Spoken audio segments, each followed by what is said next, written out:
Jonathan, it's a nice haircut you got there, bud.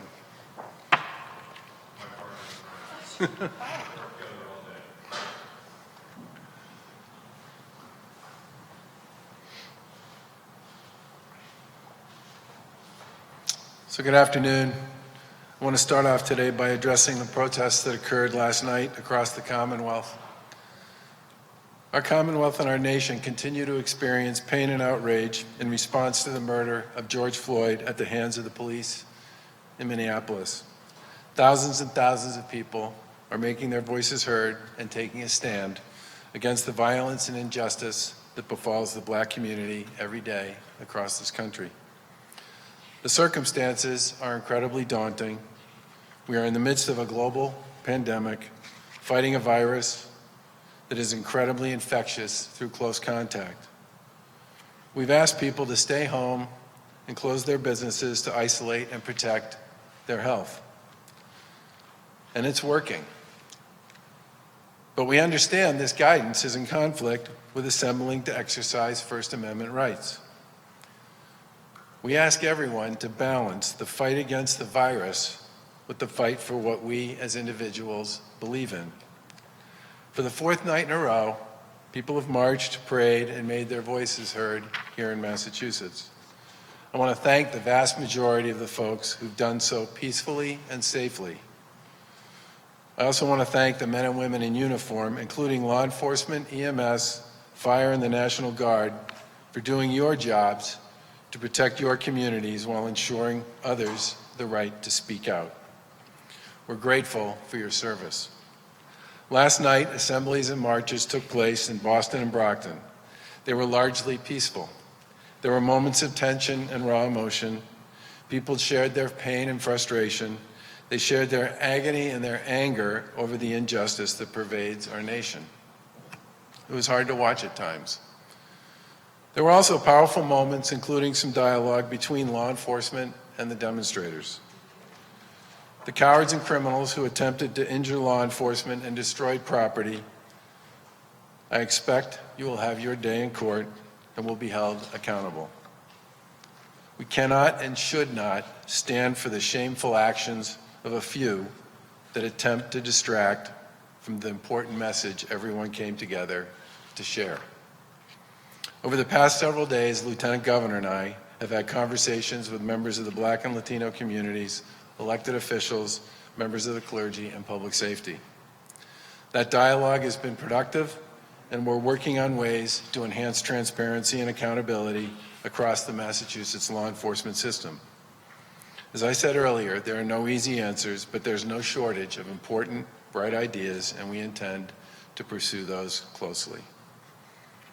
I know this has been a difficult week for many, and in the past 2 months, this pandemic has brought with it the loss of life and the loss of connection with loved ones, and pushed many of us far beyond what many of us ever thought we would have to handle.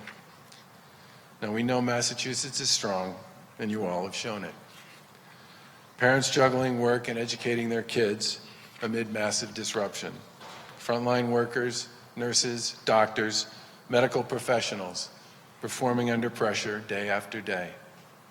Community members doing the right thing to help one another.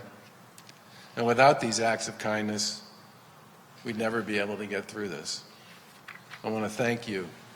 That's real leadership, offering kindness and supporting one another when it's needed most. That's the kind of leadership this country needs. The country needs empathy, not hostility. The company needs to heal, not fracture. And here in the Commonwealth, we plan to continue to talk, listen, and push progress forward. I'd now like to talk a little bit about the latest public health data and the reopening policies we're working on to support our Commonwealth for Phase 2. We have some new health and safety protocols for the sectors of the economy that will reopen next. Massachusetts has now conducted over 600,000 COVID-19 tests. Around 5% of the tests reported yesterday came back positive. In mid-April, 27% of the cases were coming back positive every day. And this is a drop of 77% in positive tests since the beginning of May. This is obviously a very significant drop and an important piece of data that we're paying close attention to. And as of yesterday, 1,657 patients were hospitalized due to COVID-19. And as another way of thinking about that fact, the 3-day average of the number of patients that are hospitalized for COVID-19 has dropped by 50% over the past 30 days. These positive trends in the public health data are the primary indicators of how COVID-19 is impacting our communities, and it will continue to determine how and when we pursue measures associated with our reopening program. We've also made significant progress in fighting COVID, and more people are opening businesses. But as more things reopen and as we get into the summer, we must all remember how quickly we move forward will ultimately depend on how well we all do our jobs. Cover your face, wash your hands and surfaces, distance yourself from others, and be vigilant with respect to symptoms. And please stay home when you can, and especially if you don't feel well. As we move ahead to start our reopening program, we must continue to ramp up the viral testing we've been doing for COVID-19. On Saturday, the Command Center filed a plan with the federal government to expand COVID-19 testing and has received $374 million in federal funding to do so. Our goal is to expand testing for symptomatic individuals and their close contacts, and to upgrade our state's epidemiological technology infrastructure. Massachusetts, as we all know, is one of the states that's been hardest hit by COVID-19, and has had the third highest number of positive COVID-19 cases per capita in the country. It's important that we stay on top of testing to expand access and to monitor for outbreaks. Now, since we began testing, we've been able to test about 4.4% of our population each month. We'd like to see that percentage expand as we build additional capacity. And by the end of June, we're looking to expand lab capacity to be able to test 45,000 tests per day. DPH is also taking steps to expand their lab testing capacity at the state lab. Currently, the state lab can process about 1,000 tests per day. The department will install 2 platforms, one to increase diagnostic tests by 1,300 molecular tests per day, and one to conduct up to 1,600 serology tests per day. To better identify communities that have limited access to testing, the Department of Public Health will create a strategic testing program expansion, or so-called STEP program, to identify important sites that need to have additional attention. The goal is to open 20 of these sites by the end of July for areas with a high number of COVID-19 cases where there isn't sufficient testing capacity, or so-called testing deserts. All of this expanded testing capability is essential to our contact tracing program, because this is how we bring the fight to the virus and expand the hard-fought gains we've already made. We appreciate the federal government's support and the $374 million that they've allocated to Massachusetts to get this underway. But to build a comprehensive testing and tracing program that sustains our Commonwealth for the next several months, we'll need additional resources. And our administration urges Washington to continue to work with states and make more funding available for testing and tracing so that we can fight this virus with every tool and resource and prevent it from spreading into our communities in the months ahead. On the reopening, I signed an executive order on Monday that allows businesses to prepare to reopen in Phase 2. As a reminder, our public health experts will be monitoring health data all week to determine when we can start Phase 2, and we plan to be here with you on Saturday to detail the results and when Phase 2 would start. We know that businesses are eager to prepare for reopening, and families are looking for guidance on services like childcare and summer camps. I think the information we have today will help many parents begin to plan for the summer, and will help businesses take the right steps to fight COVID in their facilities as they reopen. I'd now like to turn the podium over to the Lieutenant Governor to talk a bit more about this in more detail. Thank you, Governor, and good afternoon. First, I just want to say that I join the Governor in expressing my support and my gratitude to our many friends and neighbors that have shared their voices and demonstrated their views peacefully and safely over the last few days, during this important and impactful time here in our Commonwealth and across our nation. The murder of George Floyd was a tragedy. It was wrong, and it was an act of racism. We cannot and will not tolerate these injustices. We must listen, learn, and make progress in this fight. I also would like to say thank you to the brave men and women in law enforcement for keeping our residents and our cities and towns safe. The violent and criminal behavior that has taken place in certain areas around our state by a small group is unacceptable and is certainly distracted from the peaceful and powerful messages that so many have come forward to share and to display. As a Commonwealth, we must all continue to come together in order to move forward, to make progress, and to end this racist and unacceptable behavior.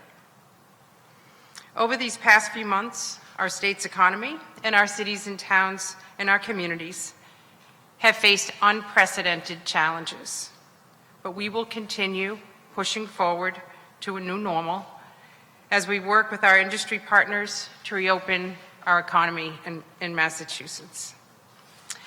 I'd like to start today regarding the reopening to thank, as the governor discussed, our many industries who have worked with us through this phased reopening process. And in particular, thank the retail industry that has done an awful lot over these past few months to support the residents of our Commonwealth and also deal with specific challenges, especially our smaller retailers. And in just a few minutes, you'll hear from Secretary Kennealy, who will talk more about that. And I want to thank the many people in retail and in our business communities that have helped us to make the decisions relative to the phased reopening of our economy. Our hospitality and tourism work group continues to meet to address the challenges and the protocols for that industry. And we are mindful of the sacrifices that local retailers have made and are incredibly grateful to small business owners who did their part to slow the spread of COVID-19. As we move forward in reopening our economy, we will continue to balance the public health and our economic health and do everything we can to support our businesses. We know that many special small businesses in our downtowns and our main streets make up not only the foundation of our economy, but truly the character that we enjoy so much in our communities. And we'll work together with each and every one of our partners at the local level and our 351 cities and towns to do what's best for our business communities across our state. And I am confident that we will come out of this stronger and we will do this together. Balancing life in a pandemic has been challenging for all of us. And as the mother of two teenagers, I do a lot of that with our family, as I know the families across our Commonwealth do too. And for both of my kids, their sports teams have been incredibly important to them and have been a big part of how they have grown as young individuals. And speaking from our personal experience, I know how different time has been for many families that have children in sports. Used to spending time together on the sidelines and the bleachers and cheering our kids on is one of the greatest joys. It's been even tougher for our kids that miss their friends and their teammates and the togetherness they feel as they practice and enjoy their time competing in games and events that a big part of their lives. As the part of Monday's order, as the governor talked about, we included a framework in addition for businesses to get ready for opening in phase 2, but also for amateur organized sports activities and programs during phase 2. Today, we are releasing guidance and workplace safety standards for these outdoor adult sports, youth sports, and summer sports camps. This guidance includes guidelines for facility operators as well as activity organizers. As part of phase 2, outdoor athletic facilities can be open for organized youth and adult sports activities in accordance with the guidance. Games, scrimmages, and tournaments are currently not permitted for any organized sports activities, and contact sports must limit activities to no contact drills and practices. For indoor sports and athletic facilities, designated organizations can reopen only to supervised youth, sports leagues, and summer sports camps for participants under the age of 18.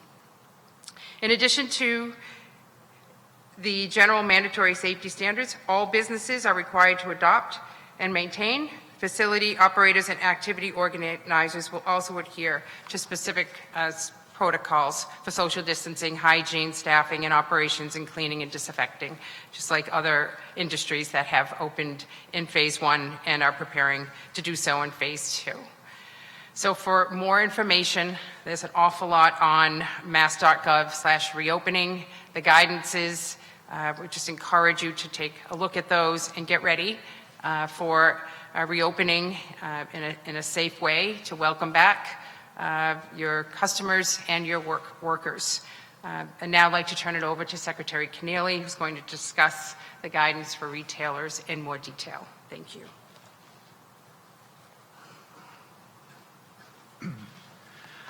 Thank you, Lieutenant Governor. As we work to reopen the Massachusetts economy safely, we continue to partner with the business community to limit the spread of COVID-19 by adopting safety standards designed to protect workers and customers alike. Now, throughout the pandemic, retailers had to adapt their businesses by shifting to online retail, by taking orders by phone, and by shipping products by mail.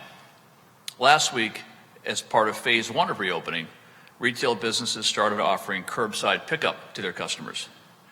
On Monday, Governor Baker released guidance allowing retailers to bring workers back into their buildings to conduct preparations prior to reopening in phase 2. And we think it is important to note to retail customers, when phase 2 begins, the retail customer experience will be different than what it was before COVID-19. Please remember to be kind and patient with retailers, their workers, and with your fellow patrons. The protocols and adjustments to business models that this crisis demands are new, and they will take some time for all of us to get used to. All guidance is now available at mass.gov reopening to review in detail, and we encourage owners and operators of retail businesses to stay up to date by visiting the website. These standards apply to all retail businesses and replace existing guidance for grocery stores and pharmacies. The only exception here is farmers markets, which will continue to be governed by DPH guidance. And if you're a retailer who's been operating as an essential service, you'll be required to comply with these retail safety protocols within 1 week of the start of phase 2. Now, social distancing must remain top of mind for all of us to limit the spread of the virus. And in that regard, we want to highlight 4 areas of the new protocols in particular. First, each retail store must monitor customer entries and exits and limit occupancy at all times according to the guidance. Second, the same goes for shopping malls in similar spaces, and amenities like seating in food courts and children's play areas must remain closed. Third, we want to continue to give older adults exclusive time to access food and medications. And so grocery stores and retail stores with pharmacy services must provide at least 1 hour of dedicated time for adults 60 years of age and older. And we're encouraging all stores to offer exclusive hours and other accommodations for high-risk populations. And fourth, face coverings should be required for all workers and customers, excluding those unable to due to a medical condition or disability. Workers and customers all have a role to play, whether cleaning high-touch areas, staying home when you're sick, or always wearing a face covering. And these mandatory protocols and best practices have been thoughtfully developed to ensure safety while bringing patrons back in the door to shop. Once again, retail owners and operators should visit mass.gov reopening to review the full standards in detail. We're in this together. We all want to reopen our state's economy successfully without public health setbacks. And we're making progress towards the second phase of reopening because residents continue to follow public health guidance and because businesses open now have done a great job implementing new workplace safety standards. Our retailers have been active participants in this process, and we look forward to their continued partnership in preventing the spread of COVID-19 and helping Massachusetts move towards our new normal. Thank you. Oh, come on up, Commissioner.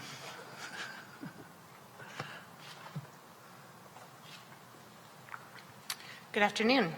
Thank you, Secretary Kennealy. The Department of Early Education and Care, in collaboration with our providers and communities, is actively working to build a better, more equitable future we envision for all of our children. With the recent events across the country and in our state, the dedication of our team, the educators and professionals we serve, feels more critical now than ever.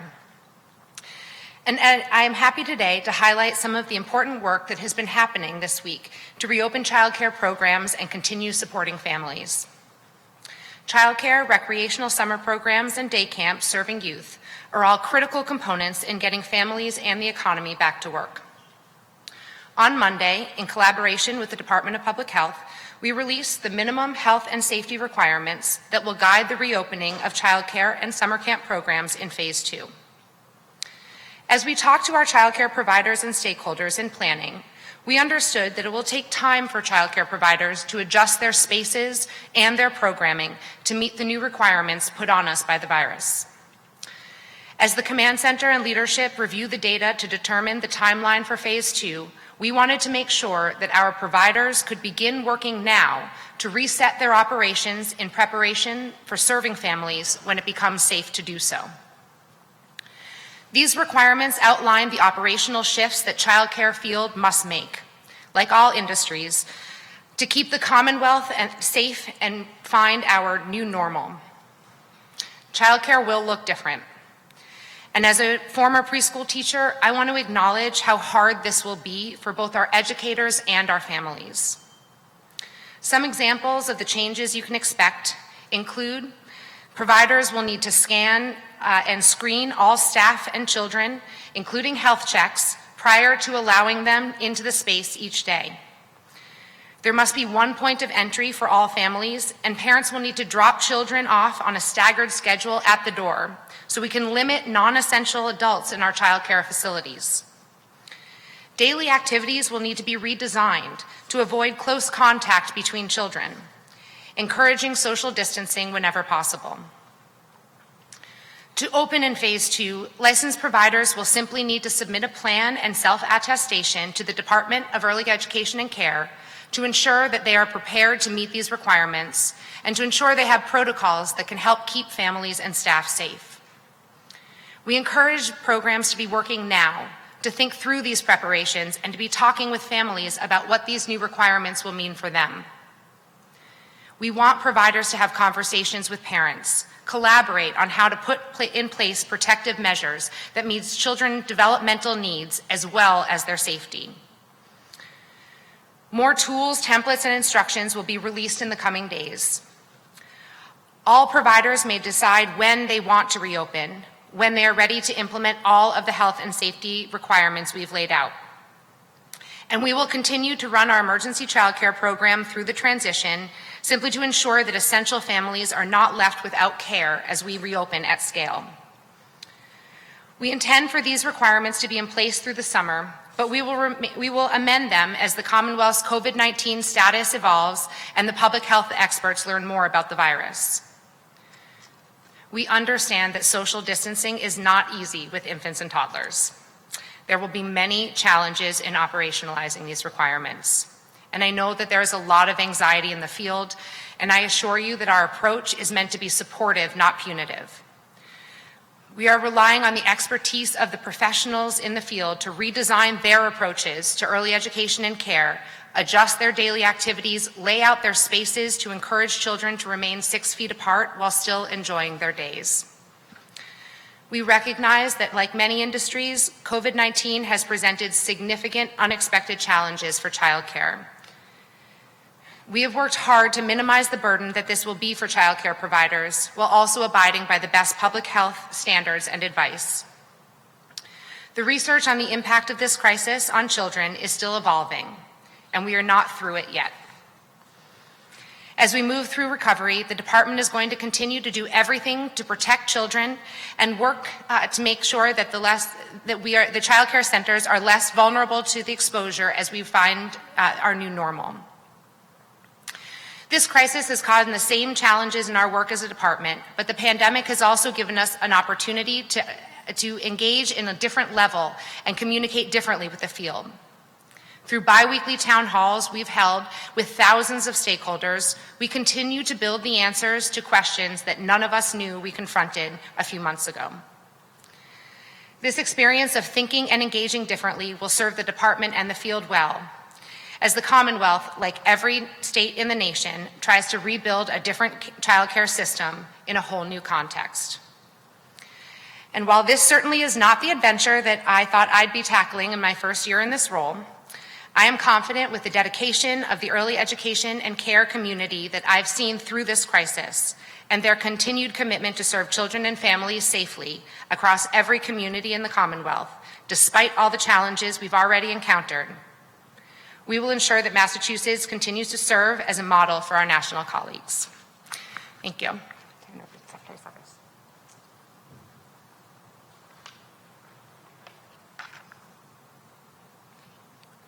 Good afternoon, Governor, Lieutenant Governor, Secretary Kennealy, and Commissioner Sam. Good afternoon, everyone.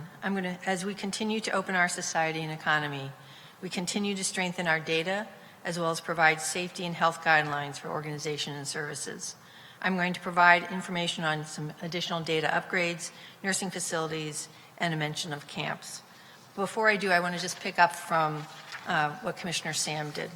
About 10 days or so ago, since it's one long day, I don't actually remember what day it was, but about 10 days ago, the governor asked the command center to bring together early education and care, the Department of Public Health and Environmental Affairs, so that we could put together and put forth the minimum health and safety standards for youth serving programs in the Commonwealth, with the goal of not what are all the barriers, but what are the opportunities of the strength of early child care, public health, and our environmental friends in order to put forth minimum health and safety standards so that we could start to reopen youth and child serving programs.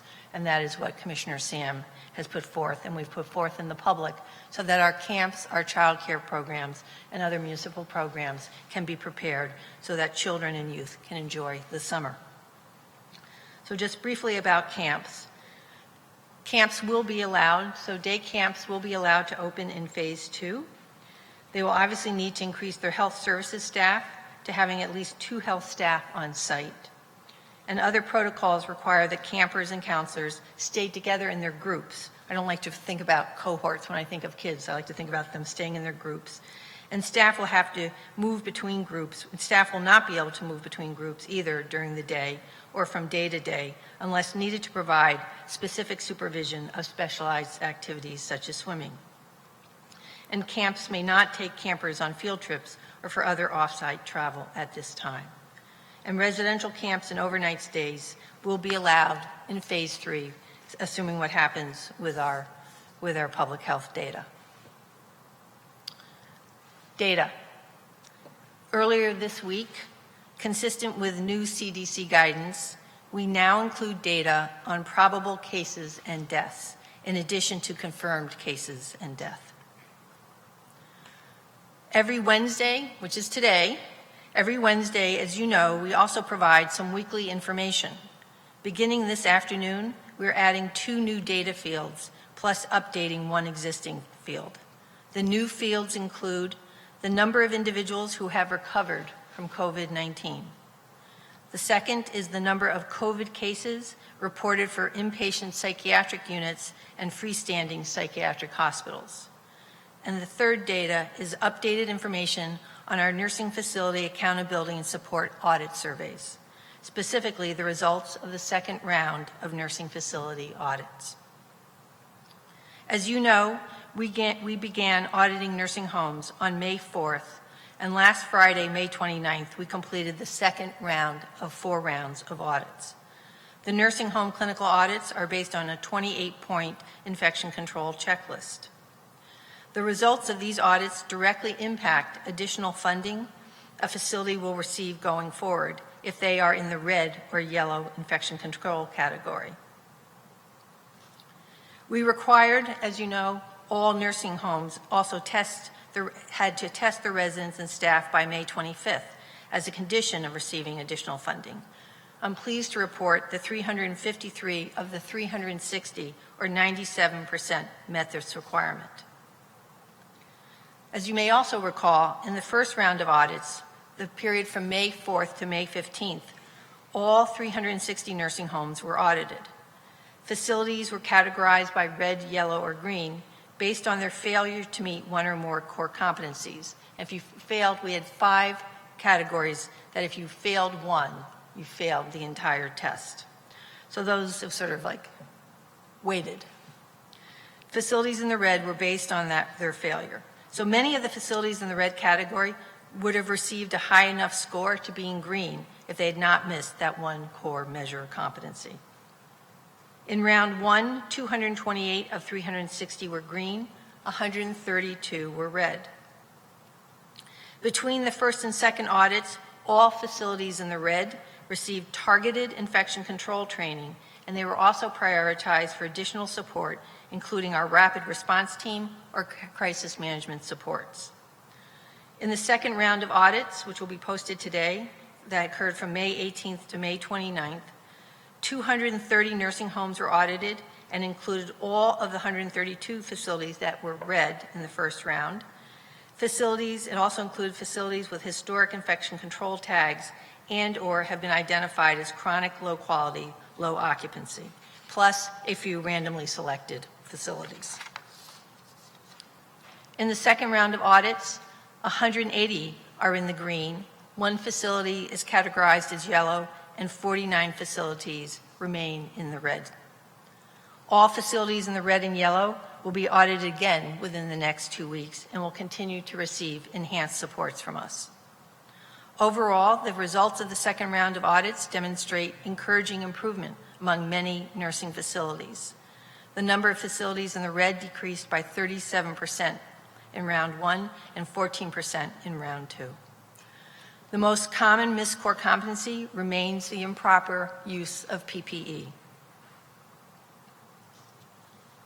Facilities that consistently have low scores on audits and that we believe may potentially endanger the health, safety, or welfare of residents will not be eligible for continued enhanced funding and subject to additional consequences, including potential termination from Medicaid, receivership, and other sanctions. Visitation. As you've heard, beginning today, family visitation restrictions at nursing homes, rest homes, and assisted living facilities have been eased to allow for scheduled outdoor visits. And while we continue to promote alternative electronic methods for communication with families between residents and visitors, such as Skype, FaceTime, there's nothing we know like an in-person visit. The guidance has been issued for nursing home, rest homes, and assisted living facilities, detailing how to safely allow scheduled visits with residents to occur. The measures include a resident who is suspected or confirmed to be infected with COVID cannot be visited at this time. A resident who has recovered may be visited. Visitors must be screened for fever or respiratory symptoms. Any individuals with symptoms of COVID-19 infection may not be permitted to visit with a resident. A long-term care facility staff member who's trained in patient safety and infection control must always remain with the resident during the visit. Visits must be limited to no more than 2 individuals at this time. And, of course, we need to engage in social distance, which I know will be hard. But a visitor must always remain 6 feet from the resident and attending staff members during that visit. And staff and residents will wear surgical face masks, and visitors must wear a face covering or mask for the duration of the visit. These guidances are for all nursing home, rest homes, and assisted living facilities, with the exception of the Holyoke and Chelsea Soldiers Home. Additional guidance will be issued in the coming days for the homes and other 24/7 congregate care facilities. With that, Governor Baker. Questions on any of this? Dear Governor, there's no language in phase 2, 3, or 4 about opening up driving ranges. And last Friday, all 49 states opened up the driving range. Now, I did a little research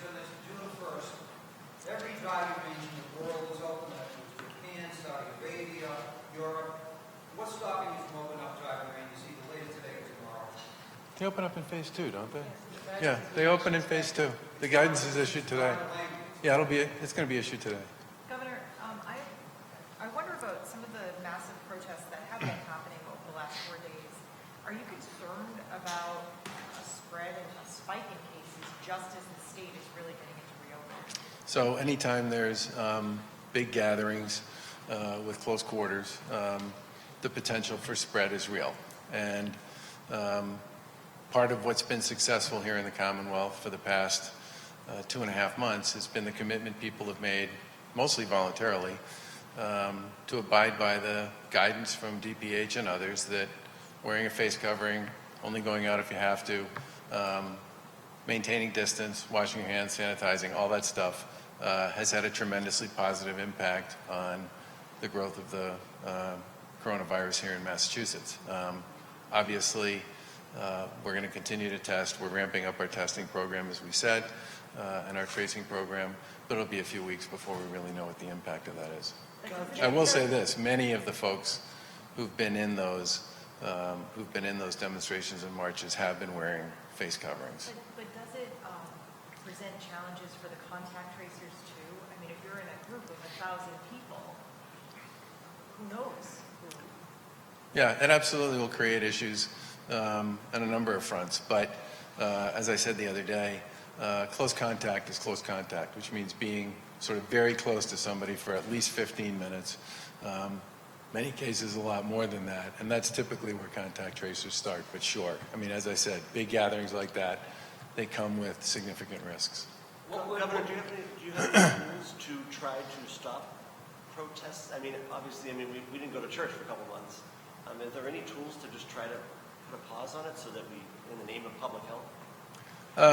You know, there have been protests, none this big, but there have been protests on one thing or another during the course of the pandemic and during the course of the orders we've had in place. And no one's been arrested, no one's been ticketed, nobody's been fined. I think our view on this is that First Amendment rights like that are a balancing act for us in dealing with this pandemic and the contagious nature of it. We certainly appreciate the fact that many of the folks who've been involved in these protests have worn face coverings, and I've seen a ton of hand sanitizer, believe it or not, with many of them as well. But as I said in my remarks, this is a balancing act between giving people the right to speak up about what they believe and at the same time recognizing and understanding that we are still in the midst of a terribly dangerous and wildly contagious virus, and this is certainly going to be a risk. Do you have a tool, though? There is no tool to do it? I mean, The only thing I can say is that people should pursue the same types of approaches that we've talked about for everything else, which is face coverings, distance to the extent they can do that, and hygiene. But as I said, there have been protests over the course of the past several months. None that have gotten the attention or been as large as any of these. But no one at the state or the local level has tried to shut anybody down from executing that First Amendment right. What would an impact look like? Positive tests in Suffolk County, hospitalizations in Boston area hospitals? Are there key factors you're looking at to determine if these protests are causing an uptick in COVID? Well, it would be this, I mean, part of the reason why we have those elements on our dashboard is because those are the ones we believe are the most important indicators around both spread generally and around the healthcare's ability to serve everybody who gets sick. I mean, remember, while we have been very pleased by the progress that we've made on positive test rates, getting to the point where I think our 7-day average at this point is way below 10%, right? Down from almost 30% not so long ago.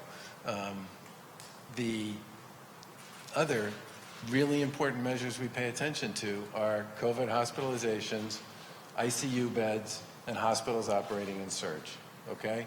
And that's because, in the end, the contagious nature of the virus and the ability of the healthcare system to deal with sort of an avalanche of cases from the very beginning has been, in many ways, one of the biggest and most important health concerns we've had.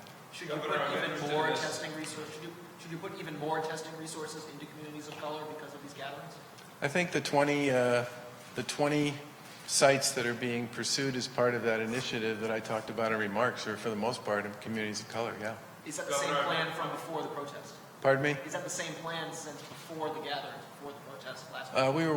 You mean, did we change our plan as a Yeah, result have of you the been testing protest? communities of color since this? Yeah. But that is also why we partnered with the community health centers and set up the programming with them. Same reason.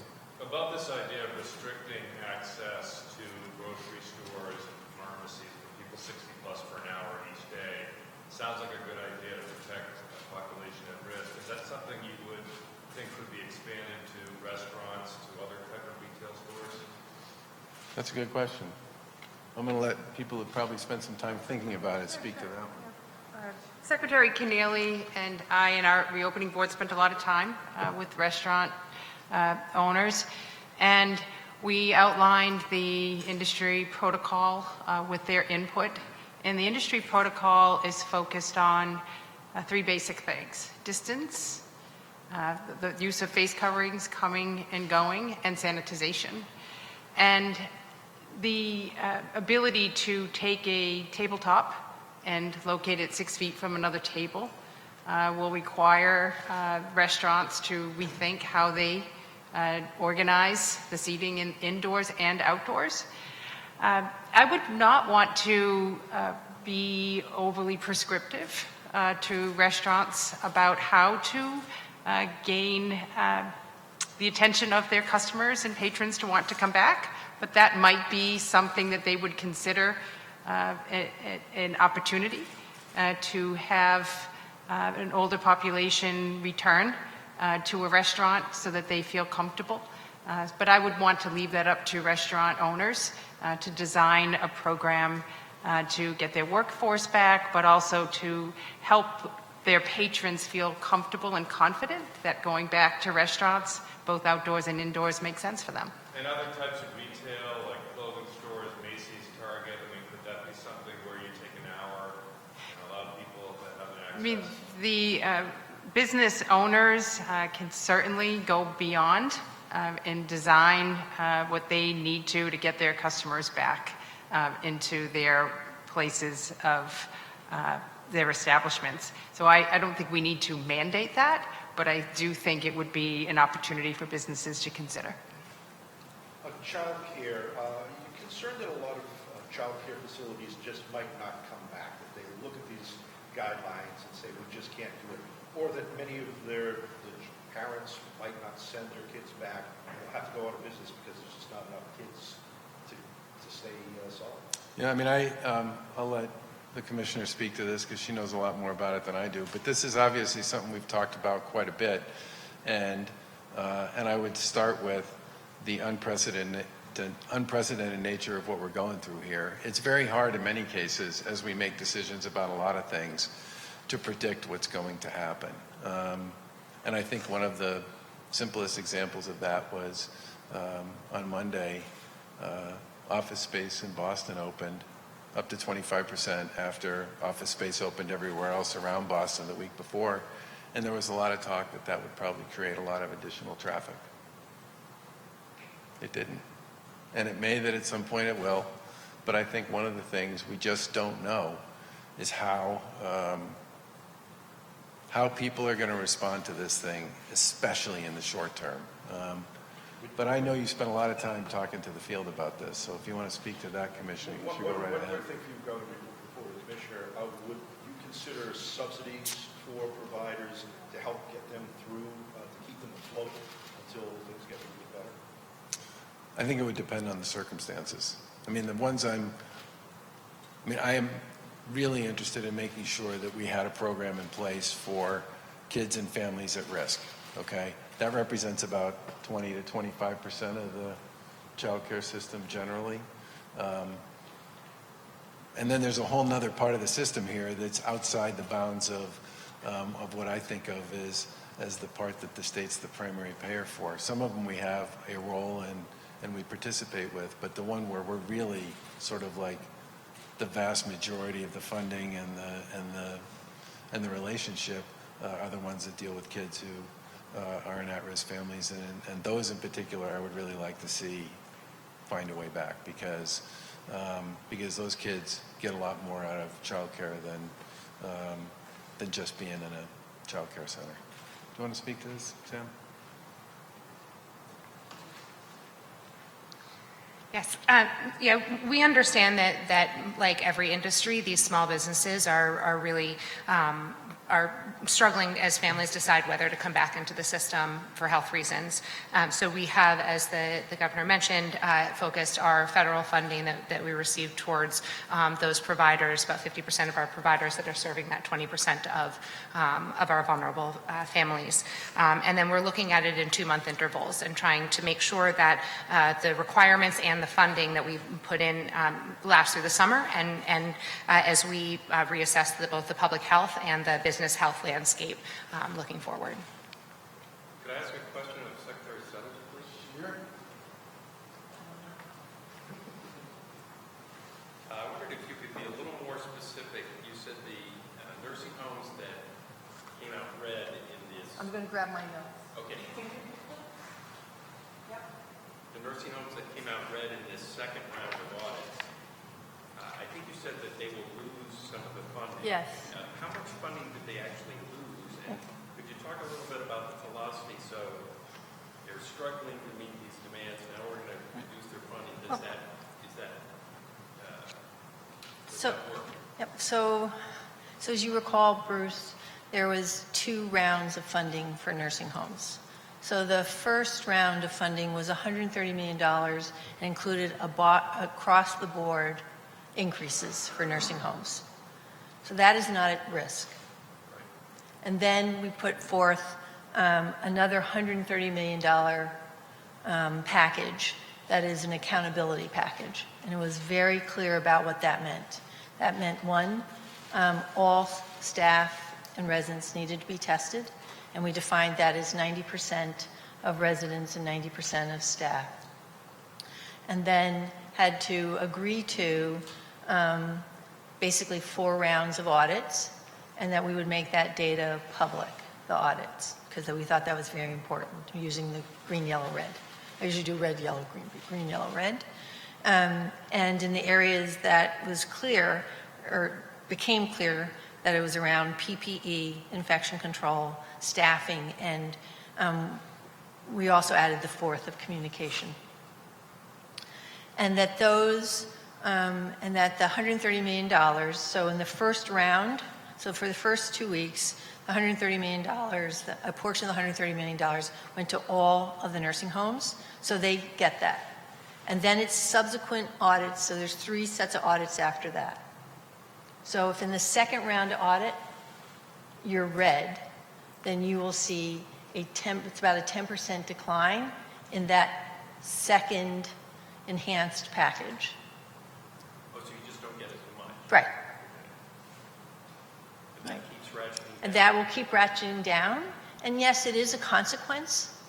And hopefully it's a motivator to improve. Because the other things that we have in place, as you know, is that we have rapid response teams. So if there's staffing issues, we have rapid response teams to help come in to help stabilize staffing. And then I have a crisis management group who's also available to help administrators think through their PPE issues, their infection control protocols and the like. And we have in place, using Mass Senior Care Association, a infection control, like it's not like here's your plan, but here's how you implement your plan. So it's really, it is incentives and consequences, right. But felt it was important. You know, the first round was $130 million across the board, plus extra funding if you created COVID dedicated units.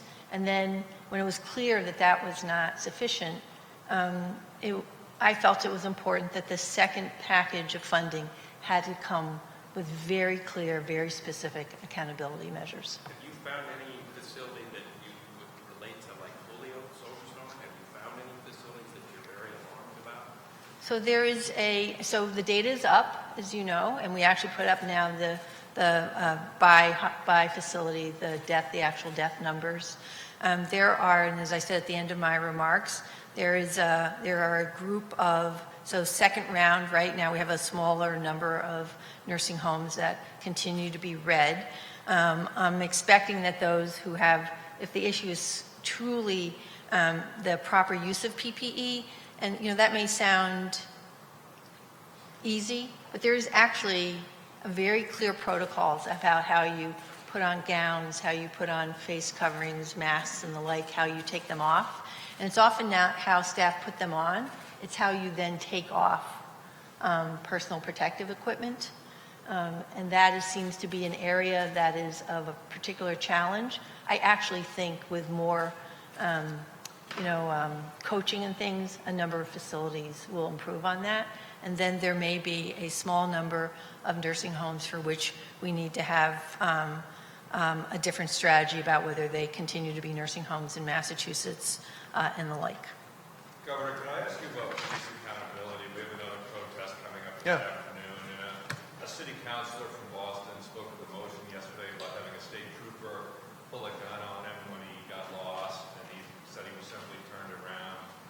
He wasn't hit, he wasn't charged, but he was wounded by it.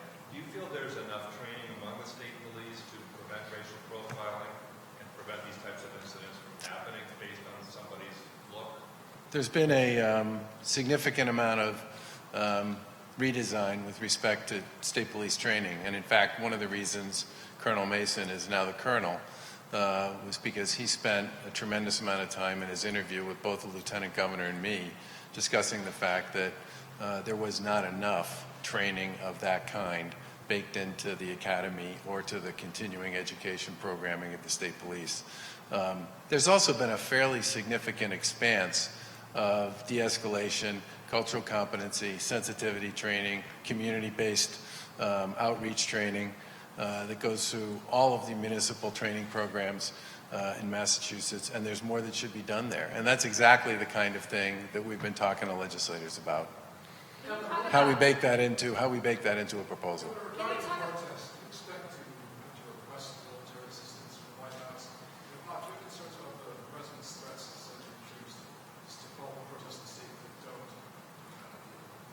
So we spend a lot of time talking to our colleagues in local government, and we work very hard to provide them with the support they need to keep people safe during these events. And I think anybody who's watched these events or witnessed them appreciates the fact that the vast majority, and I mean like the vast majority of the people who are part of these protests are there to make a point and to make it peacefully. That is so obvious, I'm amazed that anybody could say anything other than that, at least here in Massachusetts. And I think that's the most important element of what any of us has seen so far. And I believe that that message is an important one, as I said during my remarks yesterday. And it's one where I believe we need to make progress, which is why we're talking to the folks that we're talking to about what we could do administratively or with legislation. But that said, there are some very bad actors who are running under the cover of those protests and inflicting property damage and physical damage on businesses, on public buildings, on automobiles, and on people, including members of law enforcement. And I think it's critically important for law enforcement to keep people safe, and we will do all we can to make sure that our colleagues in local government have the support they need to make sure these protests, these demonstrations are peaceful and safe, not just for the law enforcement who are there, but for the people who go there peacefully to engage in a peaceful demonstration. What will the state do to help the law enforcement? We were hearing reports that some of these rioters are looking up their addresses and even threatening to go to their homes, but what will the state do moving forward? It seemed like last night went a lot better than Sunday night. Well, I think part of it is just about making sure that we're doing a good job of coordinating and talking to our colleagues in local government and understanding how we can best help them. And Lieutenant Governor and I have been on calls almost every day since last Friday, talking with our colleagues in local government about what they're anticipating, what they anticipate, what the route looks like, how big the crowd's going to be, where it's going to go. Just the kind of stuff that you would normally expect us to be talking to them about. Does the state need state-level standards for peace officers the way that the demonstration yesterday on the steps are calling for standards for every municipality and the state police and decertification for officers that don't meet those standards anymore? I think one of the things we're going to talk to folks in the legislature and to folks in law enforcement about that's exactly the sort of thing we're talking to them about. You don't have a problem with police wearing riot gear. It's something that Superintendent of Boston Police has talked about, and yet a couple of politicians have said that it really incites problems with the protest. I guess what I would say is that I think attitude has a lot more to do with this. And I said this the other day when somebody asked me about geography. And I said, I don't really, with respect to some of the bad actors who are out there, and I said, I didn't really see it so much as a geography issue. I saw it as an attitude issue. And I would say the same about what's going on the law enforcement side. This is much more about attitude. And I think the folks in law enforcement have shown a remarkable amount of discipline and restraint in their work and their effort to keep people safe. And we all expect that will continue to be the case. Some of the ones last night who got hit by some of the stuff that got thrown probably wish they did have a little heavier kind of equipment on. But in the end, I'm going to let the locals make the call with respect to what they think the best way to protect their communities is, and what the best way to protect their citizens and their residents is, and what the best way to protect their officers is. But at the end, it's about attitude. Could the LG maybe, I don't know, could the acceleration of the phase, could that happen later on with the fact that things seem to be going smoothly and people are understanding it, and as we get phase 1 and 2, we kind of know how to do it? Do you see 3 and 4 happening less than 3 weeks? We'll tell you when we see the data. Governor, now that family members can go see residents in long-term care facilities, have you got a meeting scheduled with your dad yet? I am going to go see my dad. Yeah. Soon? Yes. Soon. Yeah. Tell him we said hi. I will. Thank you.